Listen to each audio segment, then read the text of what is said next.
Nick on Monday spoke about how you really want to put a premium this year on keeping you safe and how maybe there's a little different concept as far as running. Um, is that something you're conscious of as plays are going on, keeping yourself safe, or has anything changed in that regard in your mind? Um, I just think that it hasn't hasn't been much an opportunity to do so. I think other than scrambles and kind of some of those busted plays out of the pocket, haven't been really many design runs there. But your approach to it hasn't changed. Is that accurate? Do you feel then that defenses might be like spying you a little bit more this year, or taking away some of those lanes that you were able to exploit last year? Yeah, I think there's always an attempt to do that and take away some of the bright spots of what we've been able to do of the past. But I mean, we got a O line that's playing really well and running backs playing really well. So when those opportunities present themselves, we just have to take advantage of them. Jalen, what are you seeing out of the Rams defense? I think, I think they fly to the ball. I think obviously it all starts with Aaron Donald in the middle. He's been doing it for a very long time, playing at a high level for a very long time, and been the best for a very long time. And so a ton of respect for him as a player. So we got a huge challenge in front of us as a team, dealing with their offense and special teams and defense. So just got to go out there and execute and, control what we can with it. And there is a player like Aaron Donald on the other line. How much do you have to be aware on each play of where he is? No, he's a great player. He's a great player, and he has a unique ability. He does he's a great player, So for us, you just have to control what we can with that, and make sure that we're executing at a high level and doing the things that we can. During the off-season, I guess when you're away from the facility, how have guys like Adam Fidello and Taylor Kelly helped you kind of stay on track, or I guess help with your development in those months? Yeah, I think spend a lot of time with Taylor. Spend a lot of time with him and just trying to iron out details and just growing and getting better. Do you find that you have to be more patient this year as far as like picking your opportunities to throw deep or take off?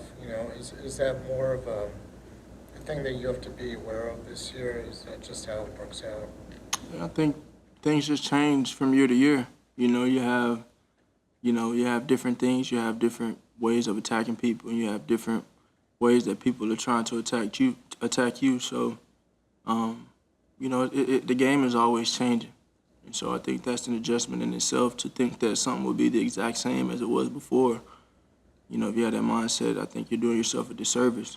You're trying to learn and continue to grow. That's the mindset you have to have, to continue to evolve.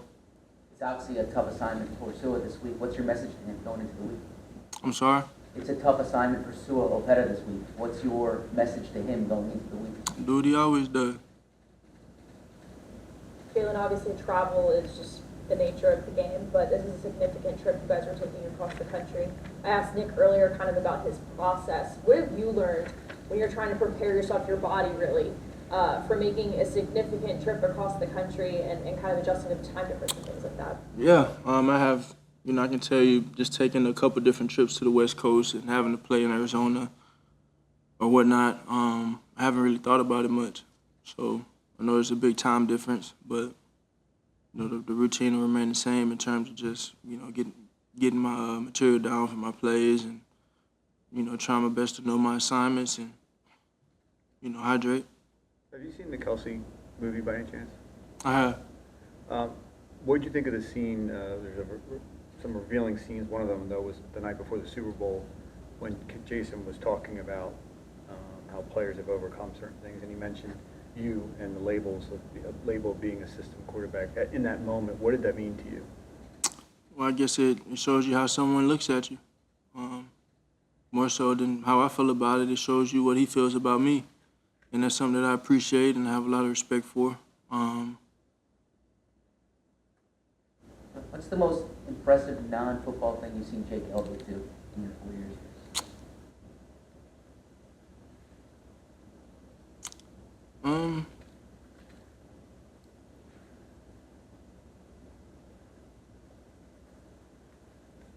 don't know. What are you looking for? What does he do? I've heard people talk about him as a golfer, as a ping pong player, different sports that he's done. So I Yeah, he's pretty athletic.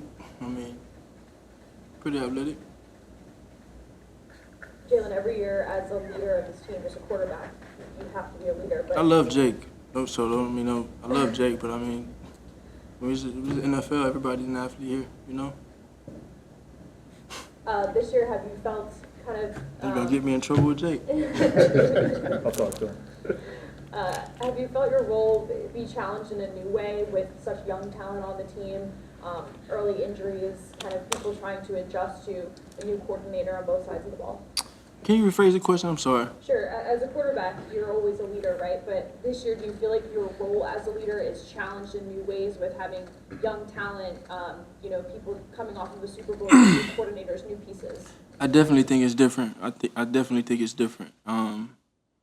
Yeah, new challenges, new situations, new things that you have to experience. You know, you have new pieces in that, and so it's all a thing of adjustments.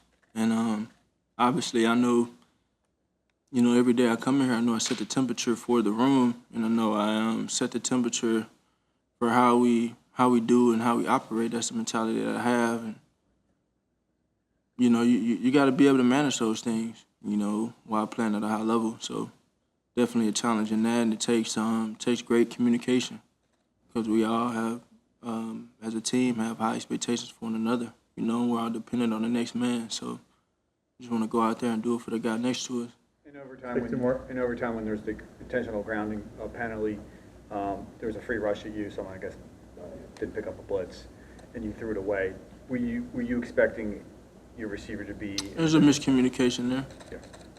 We saw AJ in that game have success with the stutter move, double move. What about his game lends itself to that, and how do you get on the same page with him when it comes to this play?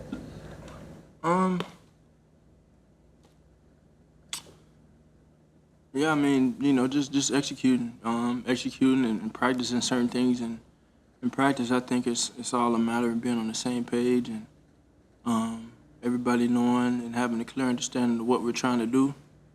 Just going out there and doing it. The game evolves, but how you attack people evolves as well. You may not always attack people the same way, so it's just a matter of however we choose to do that, making sure we're all on the same head, I'm on the same chord, and doing it.